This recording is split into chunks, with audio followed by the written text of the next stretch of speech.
कोई भी प्रोग्राम करें, it should be under the supervision of the teaching और non teaching staff of the university.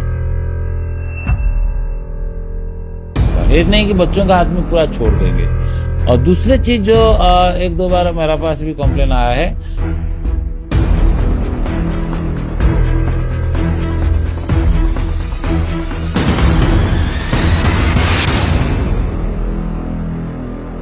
कुछ outsider जो स्टूडेंट नहीं है, बिल्कुल, वो भी कैंपस के अंदर आ जाते हैं, कभी झगड़ा भी कर लेते हैं। तो इस चीज को पूरा रेस्ट्रिक्ट करना है और एंट्री भी जो है ओनली फॉर द स्टूडेंट होगा।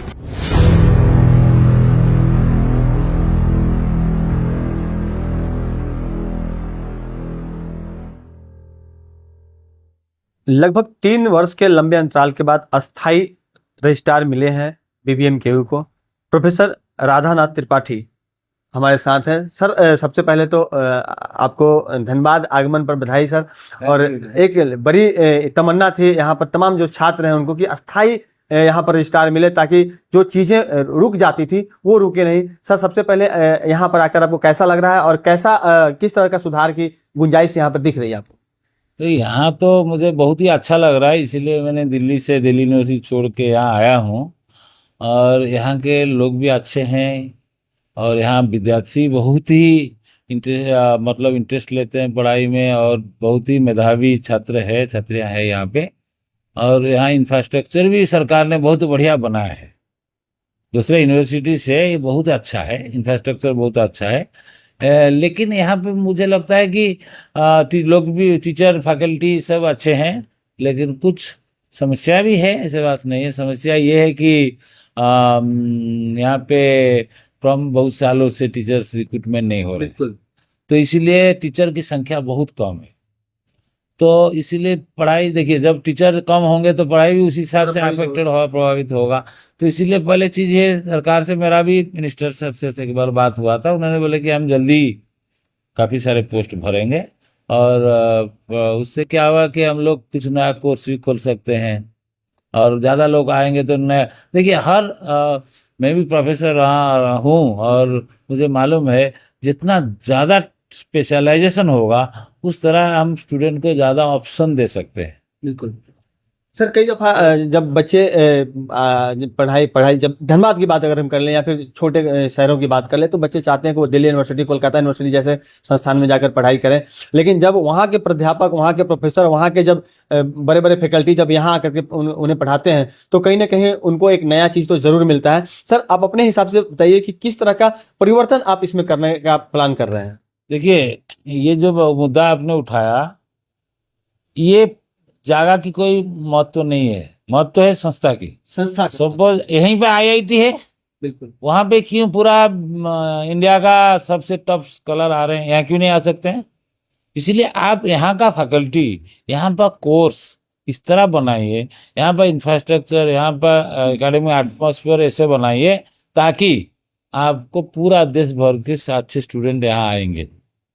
तो इसीलिए उसके लिए आपको एक तो स्टूडेंट के लिए हॉस्टल, ये बहुत ज़रूरी है। बिल्कुल, गर्ल्स के लिए हॉस्टल बहुत ज़रूरी है। उसका बाद गवर्नमेंट ने बहुत सारे स्कॉलरशिप दे रहा है, ऐसे बात नहीं है, स्कॉलरशिप भी है, और स्टूडेंट को, कुछ नीडी स्टूडेंट है उनको स्कॉलरशिप भी दिया जाए, हॉस्टल बनाया जाए बच्चों के लिए। तो सर, हॉस्टल की व्यवस्था संभवतः नहीं हमारी यूनिवर्सिटी में नहीं है, तो अभी प्लानिंग है, तो सेकेंड फेज में एक बॉयज हॉस्टल, एक गर्ल्स हॉस्टल बनने का है।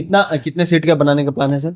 अभी एग्जैक्ट मुझे तो उसका प्रोजेक्ट नहीं देखा हूँ, लेकिन 2 प्रपोजल मैंने जानता हूँ, एक है गर्ल्स हॉस्टल, एक बॉयज हॉस्टल। हॉस्टल होने से क्या है, बाहर से बच्चे आएंगे, सिर्फ झारखंड से नहीं, झारखंड से बाहर से भी आएंगे पढ़ने के लिए, और हमको ज़्यादा बढ़िया बढ़िया फैकल्टी रिक्रूटमेंट। मैंने इस पर एक बार मेरा डिस्कशन हुआ है मिनिस्टर साहब से, और HRD में, गवर्नर हाउस में भी एक बार गए थे, मैंने भी ये चीज़ रखा हूँ कि आप डायरेक्ट एमिनेंट लोगों को, अच्छा स्कॉलर को प्रोफेसर के रूप से अपॉइंट कीजिए। और हर यूनिवर्सिटी जाना जाता है उनका प्रोफेसर की स्टैंडर्ड से, बिल्कुल, किस तरह की प्रोफेसर वहाँ पे है। तो इसीलिए हमको डायरेक्ट प्रोफेसर जब हम रिक्रूट करेंगे, क्योंकि जो असिस्टेंट में रहेगा वो धीरे धीरे प्रोफेसर बनेगा, एसोसिएट बनेगा, प्रोफेसर बनेगा, उसमें टाइम लगता है। बिल्कुल, लेकिन मेरा ये सुझाव है कि हर यूनिवर्सिटी में कुछ, हर डिपार्टमेंट में एक दो डायरेक्ट प्रोफेसर का रिक्रूटमेंट हो जाए। उसका बाद क्या है, जब अच्छे डायरेक्ट प्रोफेसर होगा, ऑल इंडिया लेवल में आप सिलेक्शन करके हम लेंगे, तो उससे क्या होगा, आप जिस बात किए अभी कि JNU DU में लोग जाते हैं, यहाँ क्यों नहीं आएंगे पढ़ने के लिए, जब उसी लेवल का प्रोफेसर यहाँ पढ़ाने आ जाएंगे तो फिर हम लोग यहाँ पे भी बच्चे बाहर से आएंगे पढ़ने के लिए। बिल्कुल सर, लेकिन कई दफा यहाँ पर देखने को मिलता है कि स्टूडेंट जो है बहुत अधिक यहाँ पर एक तरह से छात्रों में राजनीति बहुत अधिक देखने को मिलती है। कभी कैंटीन में विवाद हो जाता है, कभी छात्रों के आपसी विवाद हो जाते हैं, कभी टीचर्स डे पर विवाद हो जा रहा है। अभी हाल ही में लॉ कॉलेज में कल की जो घटना घटी है, 2 दिन पहले मारपीट की घटना हो गई, तो उस तरह की घटनाओं पर रोक लग सके, छात्र अनुशासित रहें, इसके लिए कुछ आप लोगों की तरफ से नया गाइडलाइन जारी किया जा रहा है? हाँ, आज इस पर मीटिंग हो रहा है, मैं भी उसमें जाऊंगा। अभी मीटिंग चल रहा है, ये जो मुद्दा हुआ है उसी पर मीटिंग चल रहा है कि इसमें आगे हम क्या स्टेप्स लेंगे। और मैं बता रहा हूँ कि ये सिर्फ यहाँ नहीं है, ऑल ओवर इंडिया हर जगह छात्रों के द्वारा झगड़ा करना, ये करना हर जगह है। ये दिल्ली यूनिवर्सिटी में भी है, IIT में, IIM में, मेडिकल कॉलेज में तो इतना रैगिंग होता था पहले। सुप्रीम कोर्ट डिसीजन देने का बाद जाके धीरे धीरे रैगिंग खत्म हुआ है। बिल्कुल। अब जानते हैं किस तरह रैगिंग अंदर भी होता था, मेडिकल कॉलेज में, इंजीनियरिंग कॉलेज में। तो ये जरूरी नहीं, ये नहीं है कि यहीं पे हो रहा है, लेकिन जैसे वहाँ धीरे धीरे बंद हो गया है तो यहाँ पे हम बंद कर सकते हैं। और स्टूडेंट को राजनीति कर रहे हैं आप बताएं, लेकिन मेरा मानना यह है कि स्टूडेंट का भागीदारी यूनिवर्सिटी का प्रशासन को चलाने में भी जरूरी है, उनका सहयोग भी जरूरी है, क्योंकि university is for the students. बिल्कुल बिल्कुल। स्टूडेंट का पार्टिसिपेशन होना भी जरूरी है। इसीलिए आप देखोगे कि हर बहुत सारे कमिटी और हमारा कमिटीज है, बॉडीज है, जिसमें स्टूडेंट रिप्रेजेंटेटिव भी रहते हैं। इसलिए रखा जाता है कि स्टूडेंट का वॉइस को हम सुनना है।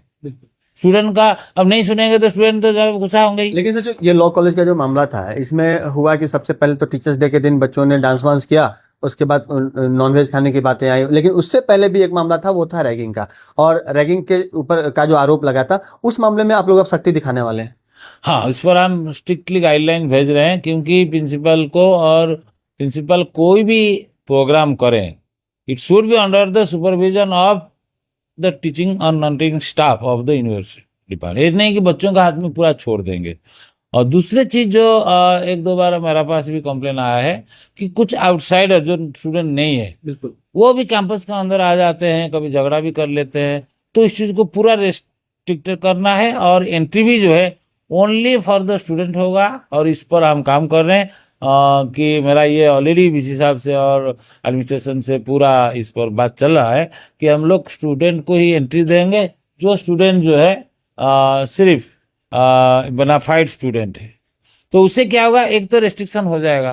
दूसरा चीज है कि जो आप बता रहे हैं कि स्टूडेंट यूनियन जो है आपस में झगड़ा करते हैं, उसको रोकना थोड़ी सी अभी टाइम लगेगा, क्योंकि देखिए कुछ देखिए डिफरेंट पॉलिटिकल ग्रुप्स है, तो उसको आप पूरी तरह आप नहीं कह सकते कि भाई आप किसी ऑर्गेनाइजेशन से जुड़े हो तो यहाँ नहीं घुस सकते हो, इसको तो हम मना नहीं कर सकते। लेकिन हम कोशिश करेंगे कि आप स्टूडेंट का वेलफेयर के लिए आइए, बात कीजिए आप, और उनका भाषा मर्यादित होना हाँ, चाहिए। तो हाँ, वो उसके लिए हम मना नहीं करेंगे। एक चीज और सर जानना चाहेंगे कि अपने यहाँ बहुत सारे B.Ed कॉलेजेस भी हैं, लेकिन सर एक शिकायत आ रही है गोविंदपुर क्षेत्र से, कुछ ऐसे B.Ed कॉलेजेस हैं जहां पर कि छात्रों को इंटर्नशिप, जो उनको जो जाके ट्रेनिंग करना होता है, दूसरे विद्यालयों में जाकर बच्चों को पढ़ाना होता है, वो नहीं करते हैं, और बगैर वो कराए वहां से उनको सर्टिफिकेट दे दिया जा रहा है। तो उस पर सर थोड़ा सा आप लोग संज्ञान लेंगे? ये बात मेरे पास तो ऐसे कुछ लिखित रूप से नहीं है, कोई कंप्लेन नहीं आया अब तक।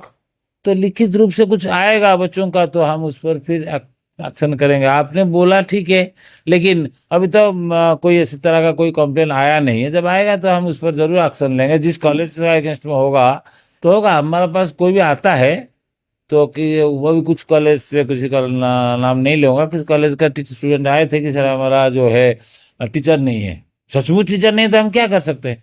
तो फिर हमने उसके लिए अरेंजमेंट किया कि दूसरे कॉलेज से उनको टीचर भेज रहे हैं पढ़ाने के लिए। जब स्टूडेंट आके हमको कंप्लेन करेंगे, अपनी प्रॉब्लम बताएंगे, तभी तो हम सॉल्यूशन निकालेंगे। तो ये बात है कि हमारा कुछ अपील करेंगे अपने छात्रों से जो अलग अलग जिलों में रहकर अपने आपको सुन रहे होंगे? देखिए, मैं तो सारे स्टूडेंट को बोलता हूँ, स्टूडेंट का काम है पढ़ाई करना। और यूनिवर्सिटी पूरी कोशिश कर रहा है कि स्टूडेंट को मदद करने के लिए एकेडमिक काम में और उनका पढ़ाई के लिए, और स्टूडेंट इसका फ़ायदा उठाइए। सरकारी संस्था में, प्राइवेट ऑर्गेनाइजेशन में जाइए, लाखों रुपया फीस दे के आपको इतना इंफ्रास्ट्रक्चर नहीं मिलता है।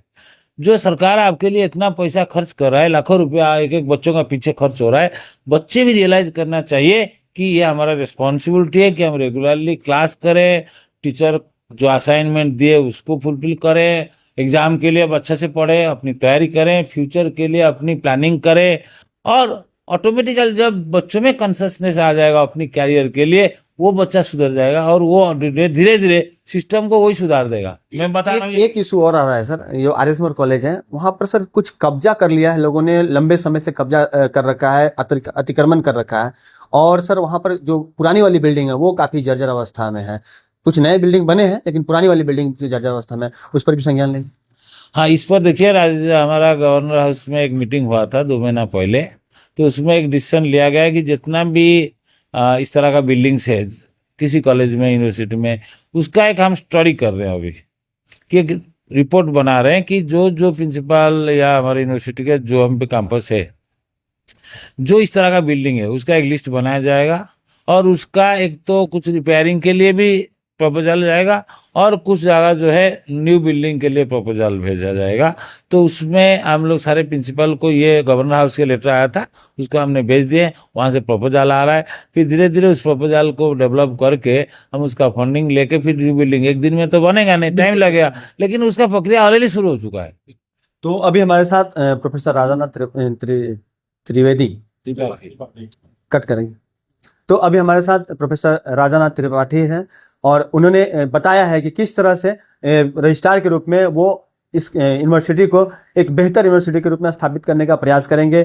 जो फैकल्टी की कमी है उसके लिए भी इनकी सरकार से बात हुई है। संभव है कि बहुत जल्द जो कमियां हैं वो पूरी हो जाए और कुछ नए कोर्सेज खुलने के रास्ते बने। साथ ही इन्होंने स्पष्ट कहा है कि छात्र जो है वो भी जरूरी है, एक महत्वपूर्ण हिस्सा है यूनिवर्सिटी का, और उनमें अनुशासन रहे और बाहरी तत्व जो अनावश्यक रूप से कॉलेज, ये जो यूनिवर्सिटी कैंपस में आकर के कई दफा अराजकता की स्थिति उत्पन्न करते हैं, उन पर भी आने वाले वक्त में कंट्रोल किया जाएगा, उन पर लगाम लगाया जाएगा। साथ ही जो अतिक्रमण की जो स्थिति है, खास करके आरएसमर कॉलेज और अन्य जगहों पर बिल्डिंग की जो जिन जिन कॉलेजों में बिल्डिंग की जर्जर अवस्था है, उन तमाम चीज़ों को बहुत जल्द सुधारने का प्रयास किया जाएगा। इसके लिए सरकार से उनकी बात हुई है, गवर्नर हाउस से भी बात हुई है।